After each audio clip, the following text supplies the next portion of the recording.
This is the story of the little mole who knew it was none of his business. One day the little mole poked his head out from underground to see whether the sun had already risen. Then it happened. It looked a little like a sausage, and the worst thing was it landed right on his head. "How mean!" cried the little mole. "Who has done this on my head?" But he was so short-sighted that he could not see anyone around. "Did you do this on my head?" he asked the dove who was flying past. "Grrr, grrr, me no, how could I? Grrr, I do it like this," she answered. And splish splish, a moist white blob landed on the ground right next to the little mole. His right leg was splashed with white. "Did you do this on my head?" he asked the horse who was grazing in the pasture. Who, me? No, how could I? I do it like this." And flump plump, 5 big fat horsey apples plopped down within a hair's breadth of the mole. He was very impressed. "Did you do this on my head?" he asked the hare. "Me? No, how could I? I do it like this," answered the hare. And rat-tat-tat-tat, 15 little round beans shot past the mole's ears. He saved himself with a daring leap. "Did you do this on my head?" he asked the goat who had been dreaming a little. Me no, how could I?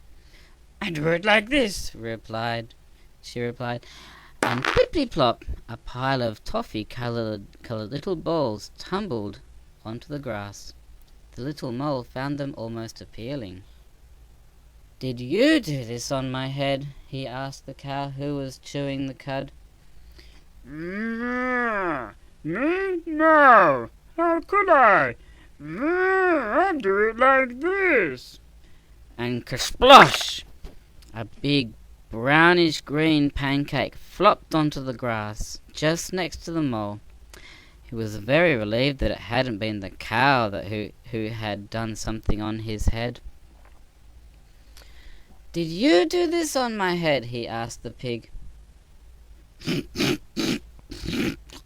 Me no, how could I? I do it like this," replied the pig. And plop splat, a little soft brown pile fell on the grass. The mole held his nose. "Did you do this on my head?" he was going to ask again, but as he came closer he saw only 2 big fat black flies, and they were eating. "At last, someone who will be able to help me," thought the mole. "Who did this on my head?" he asked excitedly. "Bzzz, keep nice and still," buzzed the flies. There was a short pause, and then, "It is clear to us that it was a dog." Finally the little mole knew who had done this business on his head. Basil, the butcher's dog.